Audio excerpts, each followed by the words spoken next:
तो दोस्तों बांग्लादेश को कंग्लादेश बनाने के अंदर रूस भी जुड़ चुका है। आपको याद होगा भारत की बहुत सारी ऐसी कंपनी है जो बांग्लादेश को उधारी बिजली प्रोवाइड कराती हैं और करीब करीब 4000 करोड़ से ज्यादा का कर्ज अभी तक बांग्लादेश के ऊपर हो चुका है, जिसको उन सभी कंपनियों ने बोला है कि जब तुम्हें भारत देश पसंद नहीं है तो तुम्हें भारत की बिजली कैसे पसंद हो सकती है। तो इसलिए उन सभी व्यापारी और सभी बिजली बेचने वाले बिजनेसमैन ने बांग्लादेश से पहले ये बोला है कि जो हमारा उधार हो रखा है तुम्हारे देश के ऊपर पहले वो चुकाओ, उसके बाद हम तुम्हें बिजली प्रोवाइड कराएंगे।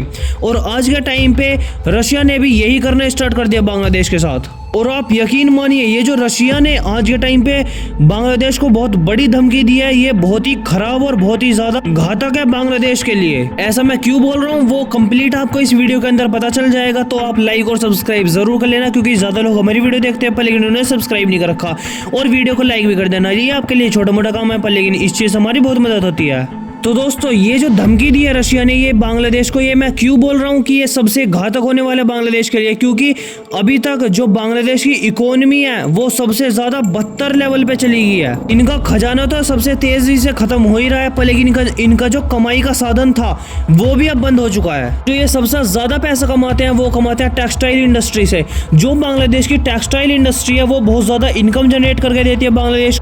और जब इनका यही साधन बंद हो जाएगा तो फिर इनके पास पैसे कहां से आएंगे। तो बड़े बड़े फैशन ब्रांड और जो इनसे डिमांड करते हैं इनके टेक्सटाइल प्रोडक्ट की, उन्होंने शिफ्ट कर लिया अपना, तो वो भारत से डिमांड करते हैं या फिर वियतनाम और देशों से। और आप यकीन मानिए ये अरबों डॉलर के ऑर्डर दिया करते थे बांग्लादेश को, क्योंकि अब भारत और दूसरे देशों को मिल रहे हैं। और यही सबसे बड़ा कारण है कि बांग्लादेश की जो कमाई का साधन है वो तो खत्म हो ही रहा है, उसी के साथ साथ जो इनका फॉरेन रिजर्व पड़ा है वो भी बहुत तेजी से खत्म होता जा रहा है। और इसी चीज के चलते आज के टाइम पे बांग्लादेश एक बहुत ही बड़े आर्थिक संकट में फंसने वाला है। जो मैं ये तबाही बता रहा हूँ ये शायद 2 या फिर 3 साल के बाद होती, पर लेकिन भारत और रशिया ने कुछ ऐसे स्टेप उठाए हैं जिसको बांग्लादेश को कतई मजबूर कर दिया है। और जो भारत ने सबसे बड़ा डिसीजन लिया है वो ये है कि बांग्लादेश को अभी तक हमारी जितनी भी कंपनियां हैं वो सभी कंपनी उधार की और कम रेट पर बिजली प्रोवाइड कर रही थी बांग्लादेश को। और हाल ही में भारत की जितनी भी तमाम कंपनियां जो बांग्लादेश को बिजली प्रोवाइड करती थी उन्होंने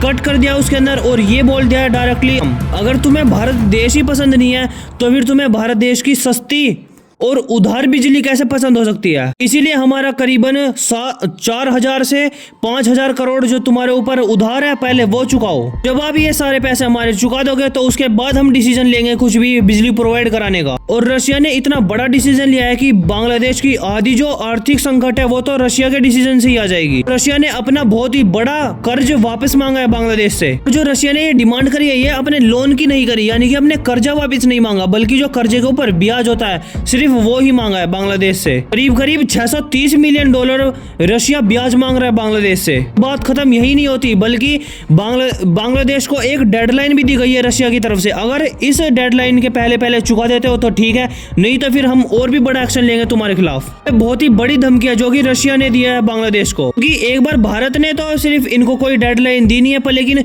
रशिया ने इनको डायरेक्टली एक डेडलाइन और एक वार्निंग दे दिया है। और आप सोच रहे होंगे कि बांग्लादेश ने कुछ ना कुछ तो करा होगा जो रशिया आज के टाइम पे इतना ज्यादा गुस्सा हो रहा है। तो बिल्कुल बांग्लादेश ने कुछ कट्टरपंथी जो उनके संगठन है, जो उनकी सरकार है, उन्होंने एक फेक न्यूज फैलानी स्टार्ट कर दी बांग्लादेश के अंदर कि जो रशिया है वो आज के टाइम पे बांग्लादेश को लूट रहा है और जो बांग्लादेश के अंदर न्यूक्लियर पावर प्लांट बना रहा है रशिया, ये बहुत ही गलत तरीके से बना रहा है। और कुछ तो ऐसी भी खबर फैलाई गई कि जो इनकी पूर्व सरकार थी शेख हसीना की, वो डायरेक्टली रशिया को बेच रही थी बांग्लादेश। तो भी बांग्लादेश के अंदर तमाम प्रोजेक्ट है वो सभी बेच दिए गए रशिया को। और इसी बीच इन सभी फेक न्यूज के ऊपर रशिया ने अपनी सफाई भी दी थी, पर लेकिन जितने भी कट्टरपंथी संगठन थे और जो बांग्लादेश के लोग थे वो बिल्कुल भी विश्वास नहीं कर रहे थे रशिया के ऊपर। और इसलिए रशिया ने गुस्से में आके बांग्लादेश को एक अल्टीमेटम दे दिया है और एक डेडलाइन भी जारी कर दिया बांग्लादेश को। और अब बांग्लादेश के पास तो पैसे है नहीं, अगर ये कर्जा लेके रशिया को ये पैसे चुकाते हैं तो फिर इससे ये प्रूव हो जाएगा कि बांग्लादेश को अपना कर्जा चुकाने के लिए भी लोन लेना पड़ रहा है।